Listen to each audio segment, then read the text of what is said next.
Good wishes to everyone. I hope you all are doing good at home.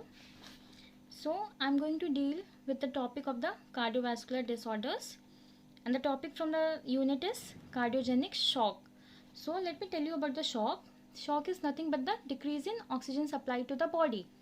So, here the cardiogenic shock is the inability of the heart to pump blood, and whenever there is inability of the heart to pump blood, there will be decrease in cardiac output that leads to the insufficient oxygen supply to the body, and the whole term is known as cardiogenic shock. Let me tell you the definition. Cardiogenic shock is defined as the failure of the pump action of the heart resulting in reduced cardiac output and impaired supply of blood to the organs of the body. So, cardiogenic shock is nothing but the failure of the pump action of the heart. Now let's see the causes and risk factors. So causes are the disorders of the heart, that is myocardial infarction, systolic dysfunctions, diastolic dysfunctions, then cardiac dysarrhythmias, cardiac rupture, myocarditis, endocarditis, acute mitral regurgitation, valvular dysfunction, structural malformations, and post-cardiac surgeries. And risk factors are old age, then history of heart failures. These are the risk factors that might cause cardiogenic shock.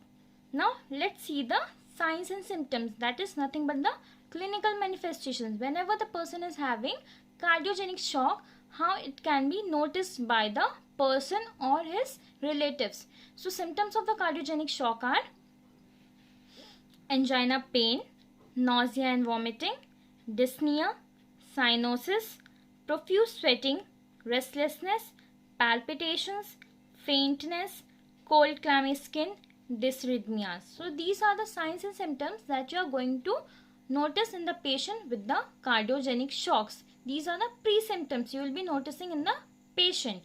Then let's move on to the diagnostic evaluations. The first and foremost diagnostic evaluation is history collection and physical examination.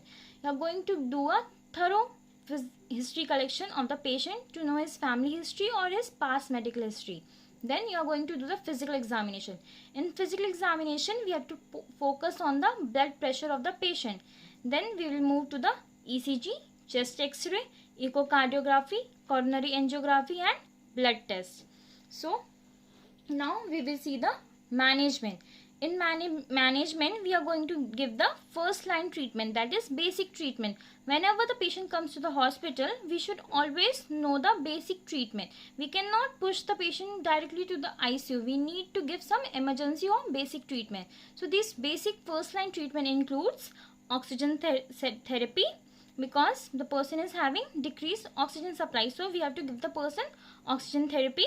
Then pain control. For pain control, we will be giving morphine sulfate, slow IV. Then hemodynamic monitoring.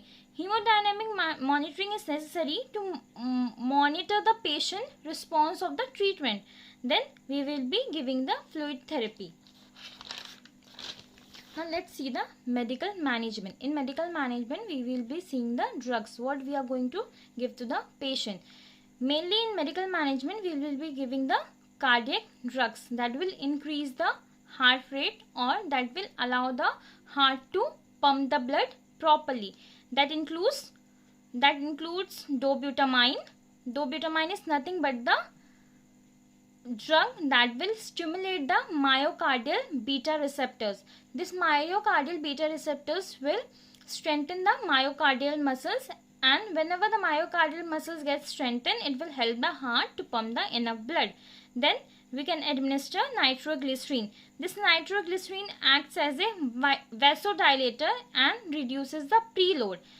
It will act as a vasodilator. Vasodilator is nothing but it will dilate the vessels, that will increase the amount of blood to flow in the blood vessels. Then we can administer dopamine. Dopamine. Dopamine has a various vasoactive effects. It has different types of vasoactive effects. It depends on the dose what you are going to administer to the patient. So whenever you are giving low dose, it will increase renal and mesenteric blood flow. Whenever you are giving medium dose, it will improve contractility and slightly improves heart rate. and whenever you're giving high dose, it causes vasoconstriction, hence increases workload of the heart.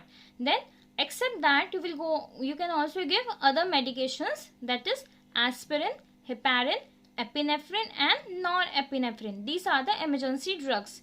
Now let's see the surgical management. In surgical management, the first is CABG. As I have taught you before about CABG, so I'm not going in the depth.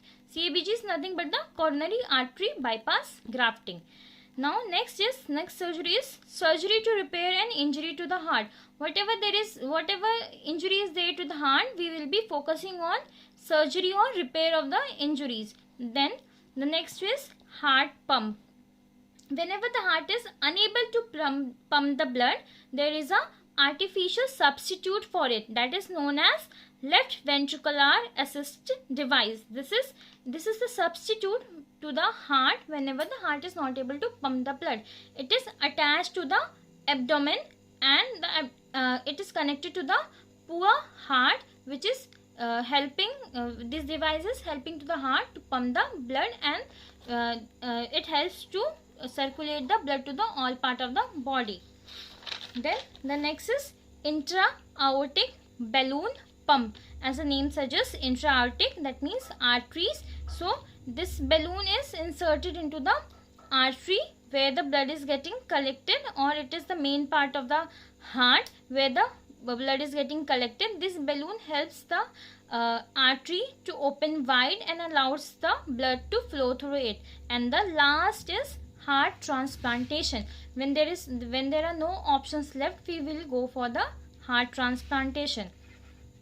At last, we will see the nursing management.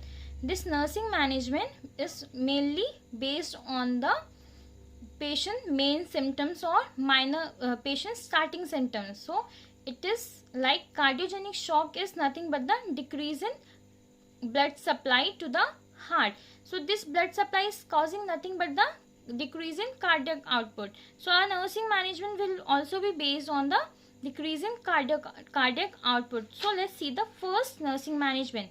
So it is like decreased cardiac output related to impaired contractility.